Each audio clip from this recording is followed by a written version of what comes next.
What's up, guys? What a night. Oh my gosh, I'm so sorry I slept through all of it, but overnight iOS 11 Gold Master, the GM, has been leaked, and at this pace we're literally not going to have anything left for Apple to talk about at the event come a few days from now. So let's go ahead and talk about what this means. I mean, Apple briefly leaked the Gold Master version online, which is the finalized version of iOS 11, and then took it down just a little while ago. As soon as it got some traction, people began installing it, but while it was installed, a lot of the developers dug through it and found a lot of new features for the iPhone 8, design stuff, gestures, just overall how it's going to work, even a couple new products, AirPods 2, the Apple Watch 3. There's so much to talk about, so many little tiny things that we didn't know about before. So let's go ahead and talk about all of that in this one video. Now, surprisingly, in a very strange move, instead of taking away all of the existing wallpapers, Apple added 17 new ones, and these are very beautiful. So take a look at those. I can't show them to you on a device because I didn't get a chance to install the Gold Master on a device. Apple stopped signing it almost immediately, but these look fantastic. I really love the retro ones. It has this awesome old Apple vibe to it, so I can't wait to get those on the official device, but these are going to look really good on the iPhone 8. So the iPhone 8 design with the cutout up top is actually leaked again in the iOS 11 beta. So this was originally leaked in the HomePod firmware. Now we get a look at it again in several different icons and glyphs, and there's one that also references pressing the power and volume up at the same time to activate SOS mode. Because the power button is going to be getting some different functions, it's going to have a different way to install them. Either way, pretty cool. Confirmation again that the design we knew is happening in just a few days here. And the final naming for the iPhone lineup has been revealed within this code as well. So we've got the iPhone 8, the iPhone 8 Plus, and the iPhone X, which is contradicting an earlier report we just heard about the final naming. So it's going to be interesting to see what the real one is. This isn't set in stone, but it was found within the code of iOS 11 GM. So it's hard to argue that this will be the naming of the device. Definitely wouldn't have preferred iPhone X, would have liked something like iPhone Pro or iPhone Edition, honestly, to set it apart, but I guess that works as well. And the status bar itself, how it's going to look, has been leaked. So these are screenshots showing the cutout up top there, the curvature. This is one-to-one the real deal. There's also very cool animation when going into charge. So it completely replaces the airplane mode, whatever else you had there, with the charging indicator. It's a very swooping, smooth animation there. I really like that. And as we learned before, it will be adaptive. So it'll change, and according to what you're doing, it'll show different things because there's not a lot of room there. So Apple has to work with these adaptations and transitions to better present you with your information up there. Also, you know that red or blue bar up top when you're recording your screen or you're using Google Maps and you've got that location tracker? Now it'll be presented in a little glyph on the top left instead of taking over the entire status bar. So a cool little subtle change there as well. And the home button bottom bar, which is going to be gesture based, is real, as it has been revealed in this firmware code as well. And this is what it looks like. Previously, it was reported on that it would be there and there was a mock-up,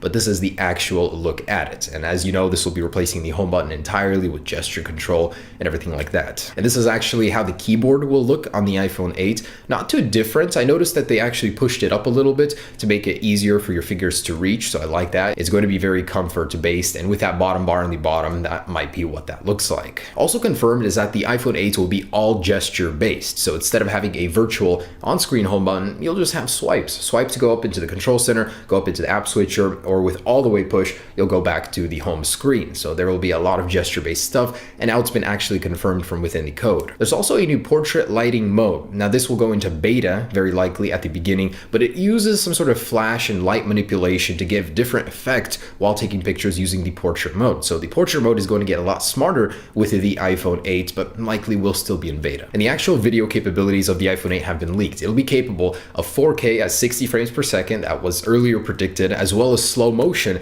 1080p at 240 frames per second. That is awesome. It'll also have a new film mode, so 24 frames per second. That's going to be very interesting to see. Also, the camera application on the iPhone X will be getting some changes as well. For one, the UI will change to accommodate for that larger display. It'll actually be stretching, as the developer points out. And also, when you take a picture, there will be a nice haptic feedback using the new Taptic engine. So that's going to be kind of cool. Little tiny one, but revealed in a video, there's a new loading indicator. So when you're streaming video and it's loading, instead of that old rotary bar or circle, now you get a new little swiping dot, left to right, and it looks really neat. I definitely like that. The True Tone display feature from the iPads has been confirmed to make it to the iPhone, where sensors will change the display according to your environment to give you the perfect color temperature. Unfortunately, there was no reference of whether or not ProMotion will be happening, so I'm still holding out hope that that will be making it to the iPhone. I think that'll make it a complete game changer, honestly. Someone will pick up an iPhone, it'll be so smooth, so fluid, it would be insane, but who knows if that's viable battery life-wise. Now, Face ID naming has been confirmed, so Pearl ID, as it was referenced to within the code, will be called Face ID, replacing Touch ID on the new iPhone. Also, the setup interface for Face ID has been leaked. There's a new glyph there, a new animation when you actually authenticate correctly, but the developer says this won't display every single time you unlock your phone. It'll likely not even have a visual like this. It'll just unlock automatically. So that's kind of cool, but that has been leaked, Face ID. And this one is quite interesting. New Animoji have been leaked. So animated emojis, as they call it, have been shown in the code for the new iPhone. This will actually be based on your facial expressions. You'll get recommended ones right there. If you're angry, if you're happy, you'll get certain ones to send. And there's a bunch. I mean, there's even a smiling poop in there. There's a heart. There's a lot of cool stuff. So that has been shown in the code as well. And yes, just as predicted, the power button will be getting a lot smarter. A hold will invoke Siri. A double tap will bring up Apple Pay payment on the lock screen. So this thing is basically going to be the new home button for the iPhone. It'll be adaptive. It can change with what you do. And there's actually a whole new menu for accessibility settings just for this guy. You will be able to customize the control as well. And in these new accessibility settings, you'll be able to do things like enable type to Siri, also change the speed at which you can double tap or triple tap the button to do different things. And also the whole attention feature thing where your phone can see if you're looking at it and what you want to do with that. If you want your phone to kill the phone when you're not looking at it anymore, you'll be able to control all of that within the accessibility settings. And moving on to a report from Ming-Chi Kuo that just happened last night, he said that the new iPhones will not have a white border. So for those of you that really did not like this look, it will not be happening. All three colors for the iPhone will be coming with a black border to blend with the organic LED display. And also because Apple couldn't really get the inking right, the paint inside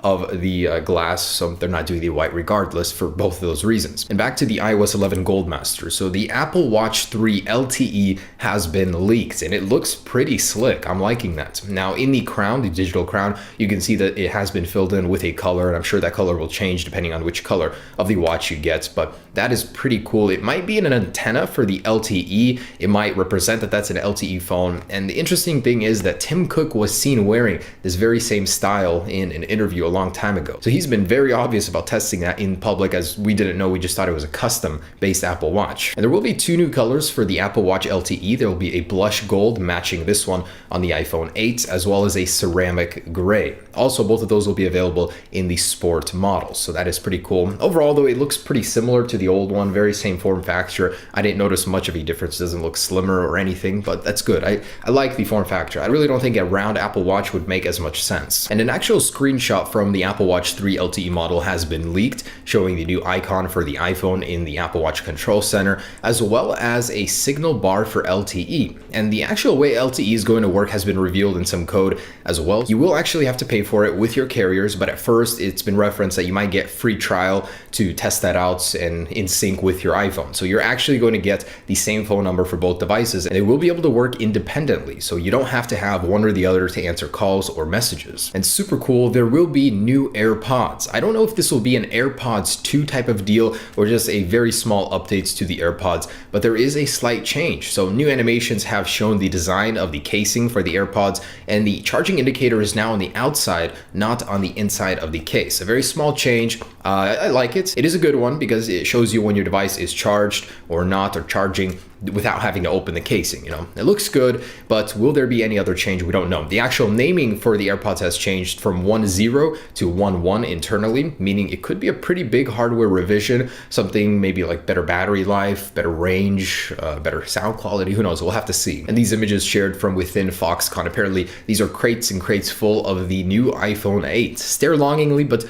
soon they will be in our possession. So apparently pre-orders will start on Friday the 15th, but the iPhone 8 will will be shipping at a later time, and that time has not been given at this moment. So very likely in October, the iPhone 8 will start shipping. It's not apparent either if you can pre-order it at the same time as the iPhone 7s or 8 and 8 Plus models. All right, guys, so there it is. This video was not what I was expecting to make. This is a big mess up on Apple's part. Again, leaking something so big, taking a lot of luster off of their keynotes in just a few days here. But in any case, it'll be in how they tell the keynotes and how they sell this thing to us. That'll be the interesting part to see, even though we know almost everything about it right now. Super cool, guys. This was a fun year in leaks, really, like how it evolved, how it changed, how we learned all of these things. And for the haters, for the doubters, you guys will see in a few days that almost everything was correct. After all, there's a lot of truth in leaks. Anyways, thanks for sticking with me on this series. Can't wait to start it for the next iPhone, but it was a good run, guys. All right. Peace. Oh, and guys, I wanted to give a shout out to Apple iDesigner for continuing to provide me with all of his awesome concepts. So this is a great run with this guy. He's done very well. If you want, go follow him for the release of new Apple products and iPhone 9 down the road.